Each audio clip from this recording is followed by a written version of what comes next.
Okay. Before we get started, I want you to raise your right hand. And I want you to wave it if you think narcotics are harmful. Again, the right hand, please. Now, if you feel otherwise, I want you to make a closed fist with your left hand. Those of you online can do this as well. You can put your hands down.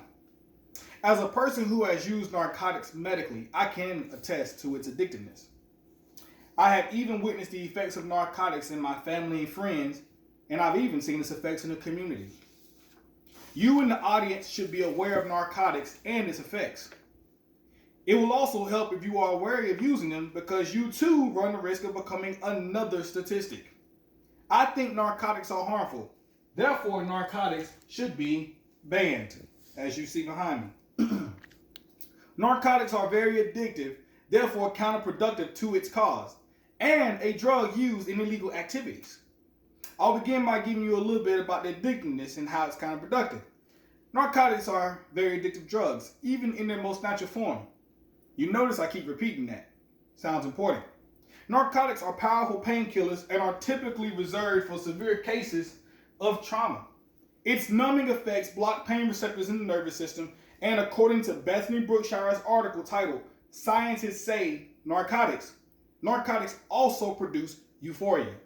Euphoria is like a happy feeling. Think of like a happy feeling. Narcotics are used in illegal drug activity such as trafficking. And as you see, I have a narcotic trafficking map. And as you see, it's the whole globe. It's the whole globe. And because of its addictive properties, people will do almost anything to obtain the drugs. And as you may know, anything can mean extreme measures. Supply and demand, simple economics. If demand is high, people want it. And if they want it bad enough, as in the case of addiction, then they will pay for it, thus funding what you see here. Drug trade and trafficking is typically associated with crime. Now, I'm sure you can see how narcotics are a problem. Half the people in the audience have already agreed, and I'm sure many of you online as well. But you might be thinking, well, is there anyone trying to stop this? There's plenty, me included, and soon you. As far as the world is concerned, they can battle narcotics by increasing government and drug-related task forces to combat the growing opioid crisis. Now, the opioid crisis is growing more rapidly in the United States. Now, opioid crisis is what the world terms it. But here in America, we call it the opioid epidemic. The world can also start by investing in programs to curb addiction related to narcotics. An article by Ayiz Ali titled Opioids, the Epidemic Spreads mentions that, and I quote, in the mid-1990s, France was a success story for drug treatment, fighting off a heroin epidemic with the revolutionary decision to allow all doctors, not just addiction specialists, to prescribe the non-addictive opioid treatment drug buprenorphine. And in 4 years, heroin addiction fell by 79%, supported by France's nationalized healthcare system. So you see, it isn't too hard to combat narcotics. The main thing is just stopping the addiction. Seems simple. If addiction goes down, then demand follows. Like I said, supply and demand. Now let's look at what we may gain if we combat narcotics, or lose if we lose the fight, or give up the fight. Benefits related to the ban on narcotics include less addiction and more productive citizens, less government spending on healthcare related to drug problems, thus saving your tax dollars. It also results in fewer drugs on the streets. I mean, look at this. Ridiculous. It also helps decrease the amount of poverty-stricken areas and increase the real estate and property values. Therefore, an up or a win-win. Now, me, a father, a safer environment for children outside the home or inside if the problem is personal. But for everybody, the biggest reason is to save the lives of those you love.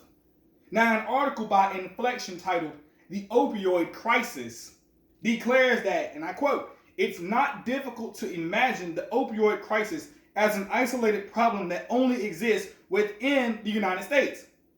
Drug overdose is the leading cause of death among Americans under the age of 50.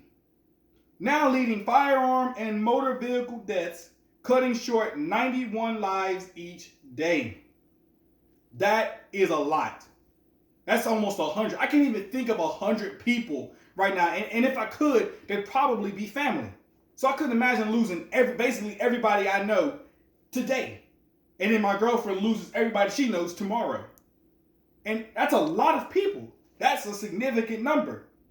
This is why it is essential to stop production and ban narcotics as a whole. So, what can you specifically do to help? Well, a few examples include lobbying to your government. You can march to increase awareness. You can even call your elected officials, such as Senator Perdue, Representative Bishop, Governor Kemp. You can even create and sign petitions on the website change.org. You can also start by withdrawing your consent and saying no to prescriptions, narcotic prescriptions.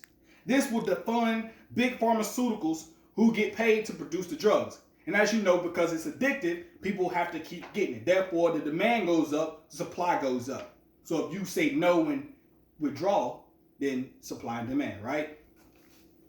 You could also start by helping your family, friends, and community to become more informed and vigilant towards the usage.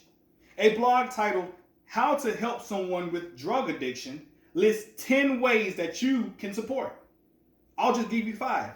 You can start by communicating your concerns, keeping a positive mindset, leading by example, seeking professional help, and in my opinion, the biggest one, celebrating progress. Most people forget that last one, celebrating progress, because the baby steps turn into big steps. You got to crawl before you can walk, right? So you see, the change can happen, and it can be done. But it starts with you, and it starts with me. And together, we can make this world better. I'm sure of it. Now, it isn't too hard to see why narcotics are harmful, even if used in good faith. You also see what we can do to stop the production and the benefits related to a narcotic-free world. So I ask you, what if your sister went to the hospital and get an operation to fix one thing and she leaves out with another? Addiction. Crazy, right? Crazy. Now imagine how your neighbor feels losing his brother. His brother accidentally overdosed, trying to get high. It's tragic. It's very tragic. Think about how unsafe the world is for your loved ones with narcotics out on the streets. And these narcotics are typically often laced with anything to make a quick buck. Therefore, placing a dollar amount on their lives. A dollar amount on your kids, your mother, your grandmother. I want you to act now, and I want you to be the change. The change that many who overdose or currently fighting for addiction wish we had been so long ago. I'm going to end with this. Narcotics are a plague in this world. You saw how the world governments reacted to COVID, especially the United States. Don't you wish they did more and acted sooner? This is our chance not to be like the government. And wait, it's time for action. My name is Jamie, and I want to thank you for paying attention to this great matter. Thank you for your time, and I want to thank you for your aid and support in the banning of narcotics. Thank you.